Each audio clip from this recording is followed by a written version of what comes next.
This isn't a policy dispute. It's a public unraveling. Here's the paradox. Donald Trump says he's building peace, but the first leaders he invites are Vladimir Putin and Alexander Lukashenko.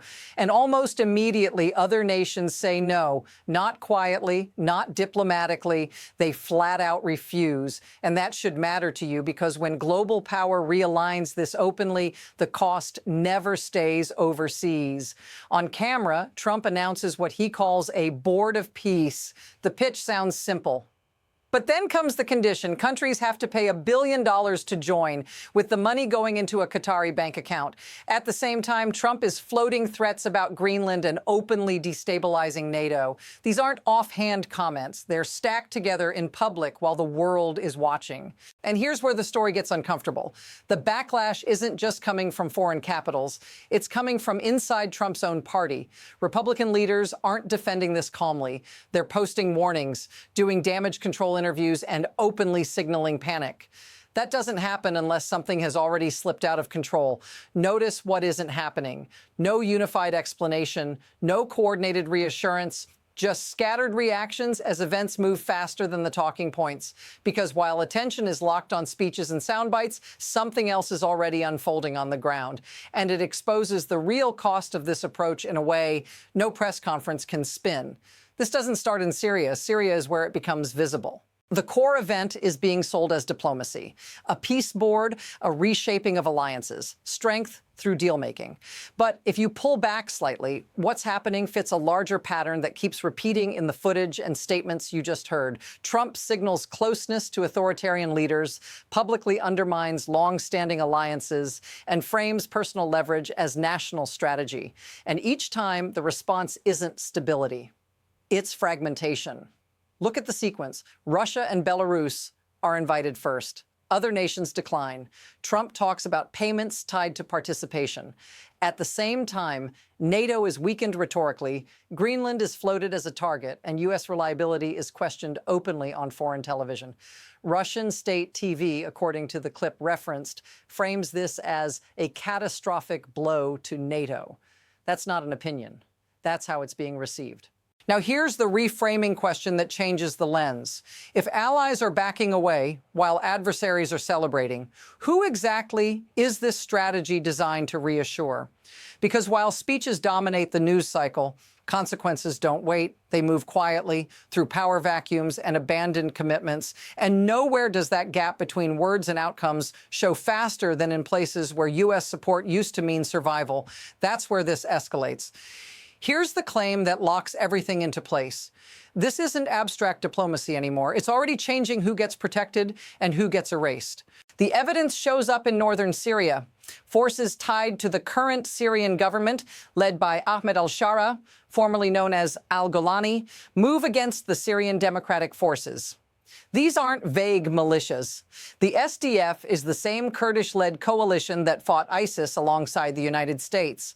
The same fighters Trump once praised on camera when he said, "They fought with us. They died with us." Now listen to how fast the tone shifts inside Trump's own party. Senator Lindsey Graham posts a warning in public, not behind closed doors. He writes, "If the Syrian government forces continue to advance in the north toward Raqqa, I will push for reimposing these Caesar Act sanctions on steroids." He follows it with a threat: "If you think we're BSing, keep it up." That's not routine messaging. That's a senator signaling loss of control in real time. Notice what's missing from that statement. There's no mention of coordination with the White House, no reassurance that this is part of a plan, just damage control after the fact. And it gets more revealing. Graham adds, "Apparently no one in Syria is listening to me or other U.S. government officials." That single line matters because it suggests something bigger than disagreement. It suggests U.S. influence is already slipping, and everyone can see it. And while lawmakers argue online, statues are being torn down on the ground, symbols of Kurdish women's protection units dismantled. The autonomous Kurdish-led region that existed for a decade begins to collapse after U.S. support is withdrawn. This is where the contradiction hardens. Trump hosted this Syrian leader in the Oval Office, praised him, sprayed cologne on him on camera. But now that same government moves against U.S. allies, and the response is panic, not policy. And once you see that gap, the next escalation becomes impossible to ignore. Here's the second proof hit, and it's harder to dismiss because the contradiction is on tape. Trump didn't just tolerate the Kurdish forces in the past. He praised them publicly in his own words. They fought with us, they died with us. Tens of thousands of Kurds died fighting ISIS.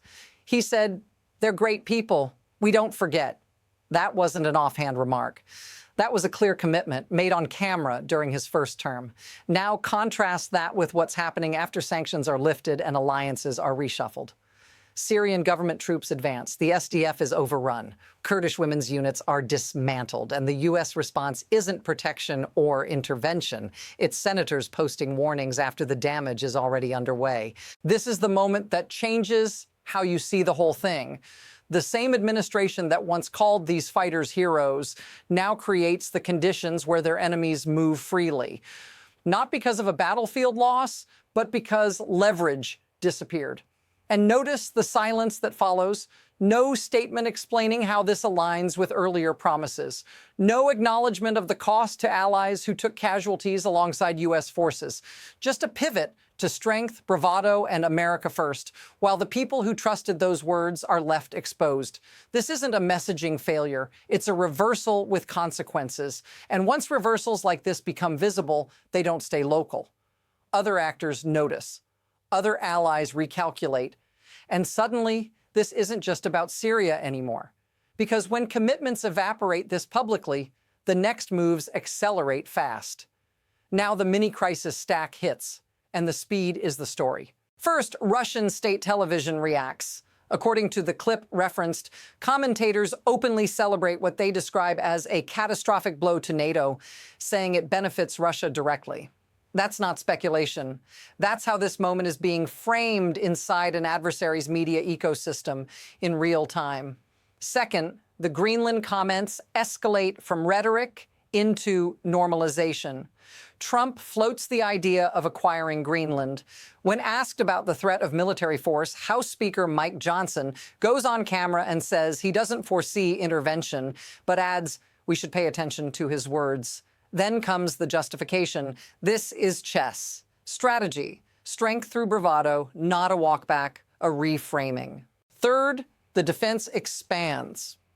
On the BBC, Johnson is asked directly about Trump saying, the only limits on my power are my own morality. The answer isn't a rejection of that idea.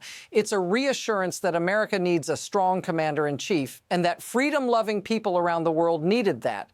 That's a remarkable shift from constitutional limits to personal trust. Then Ted Cruz adds another layer praising Trump for being single-mindedly focused on America first and saying it is overwhelmingly in America's national interest to acquire Greenland. Not debate, endorsement. Stack these together and notice the pattern. Allies pull back. Adversaries cheer, lawmakers defend, boundaries blur, and everything accelerates before the public can process the last statement. This isn't one controversy. It's pressure building from multiple directions at once. So here's the question that matters now. What happens if this continues? Now shift the lens to you, because this is where the abstraction disappears. When alliances fracture this openly, the effects don't stay on foreign maps. They show up in prices, security, and credibility. If NATO is weakened, markets react. If adversaries feel emboldened, conflicts spread. And if U.S. commitments are treated as temporary, the cost of restoring trust doesn't come from speeches. It comes from taxpayers and troops. Think about what's being normalized. Public threats to acquire territory, personal leverage framed as national strategy, allies who fought alongside U.S. forces watching protections vanish overnight. This isn't ideology. It's lived consequence. It's uncertainty becoming routine. And notice how quickly this feels familiar. Leaders saying this is strategy. Officials saying don't take it literally. Lawmakers insisting all boats are rising, even as approval numbers are described as historically low. The gap between messaging and reality widens, and ordinary people are expected to absorb the risk. If you've ever watched institutions you relied on quietly shift while being told everything is fine, you recognize this feeling. If this feels familiar, say so in the comments. Because once the public starts normalizing instability, the system doesn't correct itself. It adapts. And that adaptation is where the real insight lives. Here's the systemic insight that most coverage misses, and it's unsettling because it explains why this keeps happening. The mechanism isn't chaos, it's leverage without accountability. When power is exercised through spectacle, public threats, dramatic gestures, performative strength, it creates attention, not stability. Allies don't respond to attention. They respond to predictability. And adversaries don't fear noise. They study patterns, watch the incentives at work. Authoritarian leaders benefit when U.S. commitments look personal instead of institutional. If relationships hinge on praise, flattery, or transactional loyalty, then pressure becomes individualized.